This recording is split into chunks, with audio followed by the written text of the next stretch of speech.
Hello viewers, welcome to my channel. You are watching BJMC Communicator and I'm with you Simranjeet. तो आज हम पढ़ेंगे BJMC में 6 semester में आपके पास एक सब्जेक्ट आता है एनवायरनमेंट कम्युनिकेशन। आज हम उसकी फर्स्ट यूनिट का फर्स्ट चैप्टर करेंगे जो कि है environment definition scope and importance. यानी कि हमारे एनवायरनमेंट की क्या डेफिनेशन है, एनवायरनमेंट स्टडीज़ की क्या स्कोप है एंड उसकी क्या इम्पोर्टेंस है या फिर क्या नीड है। तो सबसे पहले हम आते हैं एनवायरनमेंट के ऊपर कि हमारा एनवायरनमेंट असल में है क्या। So in simple terms environment is a whole of conditions surrounding us. यानी कि वो सभी चीजें जो हमारे आसपास है, हमारे सराउंडिंग्स में है, वो एनवायरनमेंट है। अगर डिक्शनरी मीनिंग देखा जाए एनवायरनमेंट का, तो डिक्शनरी मीनिंग के according the environment is the surroundings और conditions in which a person, animal और प्लांट लिव्स और ऑपरेट्स। यानी कि वो कंडीशंस जिनमें एक पर्सन, एनिमल और प्लांट जीता है, ऑपरेट करता है, वो एनवायरनमेंट है। तो बात है एनवायरनमेंट वर्ड के ऊपर। हमारा ये जो एनवायरनमेंट वर्ड है ये कहाँ से आया और कैसे आया। तो हमारा ये जो वर्ड है एनवायरनमेंट, ये फ्रेंच एक वर्ड है एनवर्ना। ये फ्रेंच वर्ड एनवर्ना से निकला है और सबसे पहले इसका जो यूज़ है एनवायरनमेंट वर्ड का, वो एक बायोलॉजिस्ट हैं जैकोब वैन यूरेकल, इन्होंने किया था। तो जैकोब वैन यूरेकल जो कि बायोलॉजिस्ट हैं, उन्होंने सबसे पहले एनवायरनमेंट वर्ड का यूज़ किया और ये जो एनवायरनमेंट वर्ड है ये निकला है फ्रेंच के एक वर्ड एनवर्ना से। और सबसे पहले जो एनवायरनमेंट वर्ड का यूज़ है वो इकोलॉजी में हुआ था। अब आते हैं एनवायरनमेंट की डेफिनेशंस के ऊपर।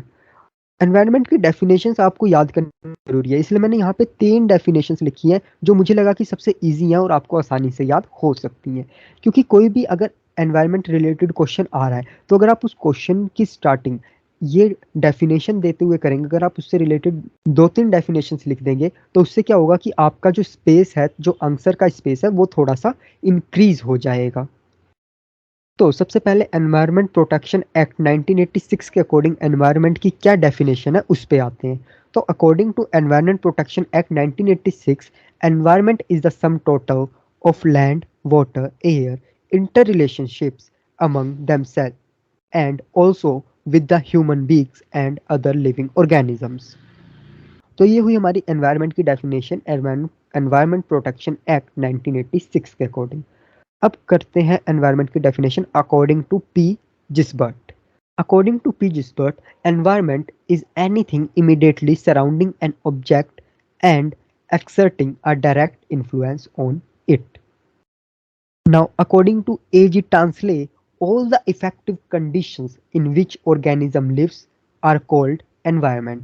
So मुझे लगा कि ये definitions easy हैं, 2 लाइन्स की हैं या 3 लाइन्स की हैं, ये आपको easily याद हो जाएंगे एंड ये साथ में थोड़ी मिलती जुलती भी हैं। That's why I use these definitions. आप ये डेफिनेशंस याद कर सकते हैं। अब यहाँ पे एक चार्ट आपको दिख रहा होगा। ये चार्ट अगर आप अपने एग्जाम में अपने आंसर में बनाएंगे, तो ये इसकी मदद से आप अपने आंसर को इजीली एक्सप्लेन कर सकते हैं, एनवायरनमेंट को इजीली एक्सप्लेन कर सकते हैं। एंड इससे थोड़ा सा वही, जैसे आपका आंसर है तो आपकी शीट थोड़ी सी भरेगी, क्योंकि मोस्टली यही होता है कि आपको पेजेस भरने होते हैं एग्जाम्स में, या फिर वो कैसे किया जाए, क्योंकि लेंथ आपको बढ़ानी है अपने आंसर की, तो आप ऐसे एक डायग्राम बना के लेंथ अपने आंसर की इंक्रीज कर सकते हैं। तो जो डायग्राम है ये बताता है कि कैसे सारी चीज़ें जो हैं वो आपस में इंटरलिंक्ड हैं, इंटर रिलेटेड हैं एक दूसरे से। तो जो हमारे, जैसे कि हम हैं ह्यूमंस और जितने भी लिविंग ऑर्गेनिजम्स हैं, तो ये हमारी एयर, वाटर, मटेरियल्स और सोइल, ये सारी चीज़ें आपस में एक दूसरे से इंटरलिंक्ड हैं। जैसे कि लिविंग ऑर्गेनिजम्स एयर से भी, living organism water, living organism material and living organism soil. In the same way, air, soil, air, water, air, material, soil, air, soil, organism, soil, material and soil, water, ऐसे करके ये सारी चीज़ें, air भी, material भी, ये सारी चीज़ें आपस में इंटरलिंक्ड है। तो इसको बना के आप इजीली अपना जो आंसर है उसे एक्सप्लेन कर सकते हैं। और ये जो एरोज हैं इन्हें ध्यान से बनाइएगा, इनका ध्यान रखिएगा कि कहाँ पे एरोज ये जोड़ने हैं, क्योंकि क्योंकि अगर इनमें गलती हुई तो आपका जो डायग्राम है वो आपका गलत बन सकता है। Now coming to scope. हमारी एनवायरनमेंट स्टडीज़ की स्कोप क्या है? हम एनवायरनमेंट स्टडी पढ़ के क्या कर सकते हैं? तो सबसे पहले तो अगर हमें एनवायरनमेंट की जानकारी है, एनवायरनमेंट स्टडीज़ हमने की हुई है, तो हम नेचुरल जो रिसोर्सेज हैं हमारे, उनको कंजर्व कर सकते हैं, उन्हें बचा के रख सकते हैं, तो इसमें हम अपना योगदान दे सकते हैं। उसके बाद में जो भी हमारे सराउंडिंग्स में नेचुरल रिसोर्सेज हैं, उनमें जो पोल्यूशन हो रहा है, उसको हम कम करने में अपना योगदान दे सकते हैं। जो भी पोल्यूशन है हमारे नेचुरल रिसोर्सेज को छोड़ के, जो पूरा एयर वगैरह, जैसे जो भी हमारा पोल्यूशन है, एयर वाटर, जो भी हमारा पोल्यूशन है, उसको कंट्रोल करने में हम अपना योगदान दे सकते हैं। और हाँ, ये जो पॉइंट है, इसमें अगर हमें पता है कि ये चीज़ें करने से पोल्यूशन होता है, तो हम वो चीज़ें नहीं करेंगे। हम अपने नेचुरल रिसोर्सेज जो हमारे हैं उन्हें बचाएंगे, सेव करेंगे। उसके बाद में इम्पैक्ट क्या है ह्यूमन पॉपुलेशन का एनवायरनमेंट के ऊपर? दिन ब दिन जो पॉपुलेशन इंक्रीज होती जा रही है, millions of people are taking birth, million of people are dying, but the number of people who are taking birth is much higher. That's why हमें पता होना चाहिए कि अगर बहुत ज़्यादा पॉपुलेशन है वर्ल्ड में, तो उसका एनवायरनमेंट पे हमारा क्या नेगेटिव प्रभाव या नेगेटिव इम्पैक्ट पड़ेगा। नाउ, नेचुरल रिसोर्सेज को कंजर्व करने में एंड नेचुरल रिसोर्सेज को मैनेज करने में अगर हमने एनवायरनमेंट स्टडीज की है, तो ये काम हम कर सकते हैं। देन एनवायरनमेंट में जो भी पोल्यूशन है उसे कंट्रोल कर सकते हैं, कम कर सकते हैं। एक तो हमारे पोल्यूशन हो गया, control pollution, control environment pollution and control the pollution which is in our natural resources जो पोल्यूशन है ना। अब हम आगे social issues in relation to development and environment.